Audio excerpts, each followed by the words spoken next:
मणिपुर की घटना जो है उसकी जितना निंदा की जाए उतना कम है। और ये घटना जो मणिपुर में घटी और जिसका वीडियो वायरल हुआ, जिसमें लोग महिला सशक्तिकरण की बात करते हैं, बेटी बचाओ और बेटी पढ़ाओ, जो लोग इसकी बात करते हैं उनकी सरकार है और उनके मुख्यमंत्री हैं। और उनके मुख्यमंत्री का जो बयान आया है वो भी बहुत निंदनीय है। मुख्यमंत्री का बयान लगता है कि मुख्यमंत्री पूरी घटना से संवेदनशीलता नहीं रखते हैं।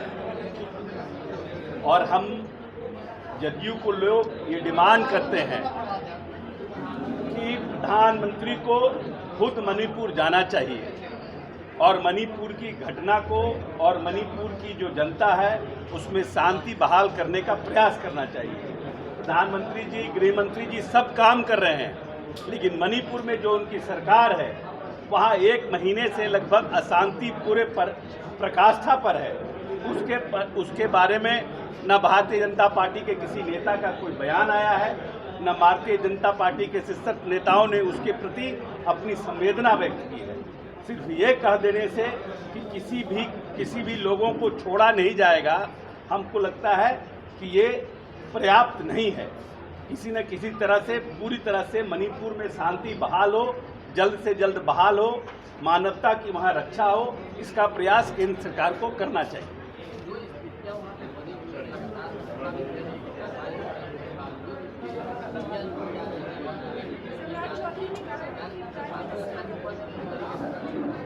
हम तो कह रहे हैं कि वहाँ पूरी तरह से वहाँ की व्यवस्था चरमरा गई है और राज्य सरकार, क्योंकि ये घटना लंबे समय से चल रहा है और राज्य सरकार स्थिति को नियंत्रण करने में सक्षम नहीं हो पा रही है, इसलिए केंद्र सरकार को इसमें इंटरवेन करना चाहिए। और केंद्र सरकार को, केंद्रीय नेतृत्व को मणिपुर, क्योंकि भारतीय जनता पार्टी के पास है, इसलिए तत्काल इंटरवेन करके शांति बहाल मणिपुर में करना चाहिए। तो सर एक ओपोजिशन की जो मीटिंग हुई है बेंगलुरु में, उसके बाद प्रधानमंत्री ने कहा है कि तमाम जितने परिवारवादी हैं, जितने भ्रष्टाचारी हैं, जो घोटालेबाज हैं, वो सभी एक प्लेटफॉर्म पर आ रहे हैं, सब एक जगह इकट्ठा हो रहे हैं। इसे कैसे देखते हैं? अब ऐसा है कि ये बताने की जरूरत नहीं है कि जो उनके घटक दल हैं, आज तक तो एनडीए के बैठक हुई नहीं 9 साल में, लेकिन क्या ऐसी आवश्यकता पड़ गई कि एनडीए को 38 दलों की बैठक बुलानी पड़ी और अपना कुनबा बड़ा करना पड़ा। पटना में नीतीश जी के नेतृत्व में जो लाइट माइंडेड पॉलिटिकल पार्टियां थी, जब उनकी बैठक हुई और सब लोग समझ रहे थे कि ये बैठक हो नहीं पाएगी, लेकिन हम अपने नेता नीतीश कुमार जी को धन्यवाद देते हैं कि उन्होंने अपने अथक प्रयास से सभी लोगों को एकजुट करने में सफल हुए। और जब उनकी बैठक यहाँ सफल रूप से हो गई, तब उन लोगों ने एक एनडीए की बैठक बताई। जहाँ तक परिवारवाद का बात है, माननीय उप मुख्यमंत्री तेजस्वी यादव ने बड़ी विस्तार से विधानसभा में जितने परिवारवादी लोग भारतीय जनता पार्टी में हैं उनका नाम गिनाने का काम किया। इसीलिए परिवारवाद पर या भ्रष्टाचार पर जो लोग दूसरे पर उंगली उठाते हैं तो 3 उंगली आपको खुद आपके ऊपर आती है। भारतीय जनता पार्टी पे भी बहुत से ऐसे लोग हैं जिनके ऊपर भ्रष्टाचार का आरोप है, लेकिन भारतीय जनता पार्टी में आने के बाद उनके पास एक ऐसा डिटर्जेंट पाउडर है कि जिसको आते ही उस डिटर्जेंट पाउडर से सफाई उनका हो जाता है, और जो लोग हमारे पास आते हैं वो बदबूदार हो जाते हैं। इसलिए भारतीय जनता पार्टी की ये दोहरी नीति आने वाले चुनाव में नहीं चलेगी। प्रदेश के और देश की जनता समझ रही है कि कितना परिवारवाद भारतीय जनता पार्टी में है, कितना भ्रष्टाचार भारतीय जनता पार्टी में है, कौन कौन लोगों के ऊपर कितने कितने आरोप थे, और वो लोग भारतीय जनता पार्टी में जाकर के मंत्री बनने से साथ साथ उनको भी महिमा मंडित किया गया। देश के शीर्ष नेता ने जिन पार्टी के बारे में उन्होंने मंच से कहा, उनको नए मंत्रिमंडल में महाराष्ट्र में उनको जगह दी गई। इसलिए भ्रष्टाचार का आरोप लगाने से पहले भारतीय जनता पार्टी को भ्रष्टाचार के ऊपर में अपने किए गए कृत्य को भी देखना चाहिए। बिहार में मंत्रिमंडल विस्तार की चर्चा तेज हो गई है। सम्राट चौधरी ने कहा नीतीश कुमार प्रेशर में है, कांग्रेस में कुछ है। नीतीश, अब हो सकता है कि सम्राट जी की नीतीश जी से बराबर बात होती होगी और इसीलिए नीतीश जी ने बताया होगा कि हम प्रेशर में हैं। हम लोगों को तो नहीं मालूम है कि नीतीश जी किसी के प्रेशर में और दबाव में आने वाला उनका व्यक्तित्व है। विस्तार को लेकर जो चर्चा है ये मुख्यमंत्री जी का प्रोग्रेटिव है, कब विस्तार होगा कब विस्तार नहीं होगा, हम ये मुख्यमंत्री जी ही इसका उचित जवाब दे पाएंगे। इंडिया गठबंधन जो बना है उसमें जदयू क्या चाहती है, नीतीश कुमार की क्या भूमिका होनी चाहिए, क्या कन्वीनर की सोचते हैं कि उनको होना चाहिए? नहीं, हम लोग को कौन कन्वीनर के लिए, हमारी इच्छा से हम तो देश के चाहते हैं नीतीश जी प्रधानमंत्री हो जाएं, तो हमारे चाहने से थोड़ी हो जाएगा।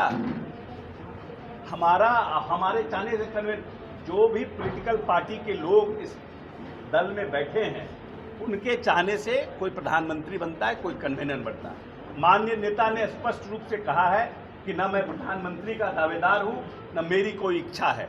हम सिर्फ और सिर्फ एक बड़े गठबंधन को बना करके भारतीय जनता पार्टी को इस देश में हराना चाहते हैं। उन्होंने कम से कम ये बात 100 बार कह चुकी है।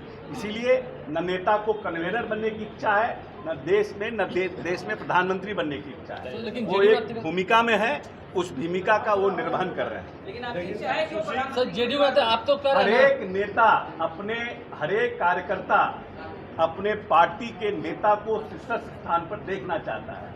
ये एक ह्यूमन साइकोलॉजी है। जिस कंपनी में आप काम करते हैं उस कंपनी को चाहते हैं कि देश का सबसे बड़ा कंपनी बने। अगर बनेगा बड़ा कंपनी तो उससे आपको फायदा हो।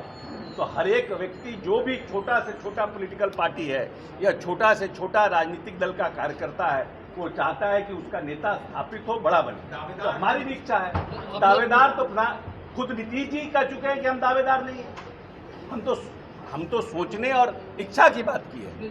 अशोक चौधरी जेडीयू नेता के नाते कह रहे हैं कि बिहारी होने के नाते कह रहे हैं? हम बिहारी होने के नाते कह रहे हैं।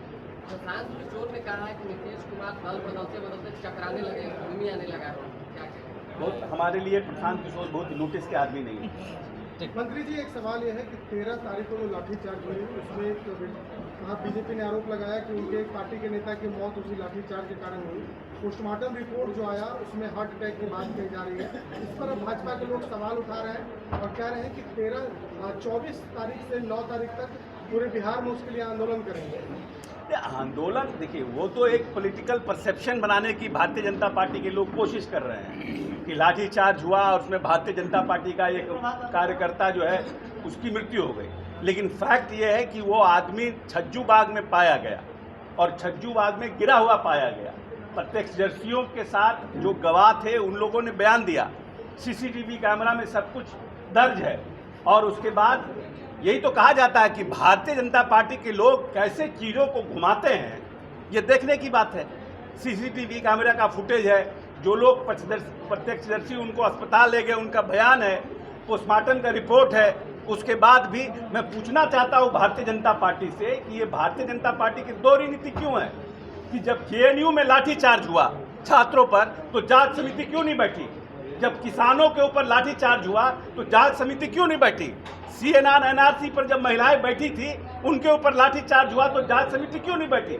मणिपुर में इतनी बड़ी घटना हो गई, मणिपुर पर भारतीय जनता पार्टी की जांच समिति क्यों नहीं गई? क्यों बिहार पर ही जांच समिति बैठी? जब आप मिर्चा फेंक रहे हैं, आप सिग्रीवाल जी को साफ साफ सीसीटीवी फुटेज में देख रहे हैं कि आप प्रतिबंधित एरिया से आप उसको आ रहे हैं, वापस आ रहे हैं, तो निश्चित रूप से जो लोग विधानसभा के बचाव में और जो पदाधिकारी विधानसभा घेरने के लिए जो लोग आ रहे थे उसके बचाव में जो लोग हैं वो कार्रवाई करेंगे। और उस कार्रवाई में लोगों पर लाठीचार्ज हुआ है। तो बार बार आपके समय में और आपकी सरकार में जब लाठीचार्ज होता है तो वो न्याय संगत है, संविधान संगत है। और जब दूसरे पार्टियों के समय में लाठीचार्ज होता है तो उस पर जांच समिति बनती है। ये दोहरी नीति कैसे चलेगी? चलिए, धन्यवाद। थैंक यू, बहुत बहुत धन्यवाद।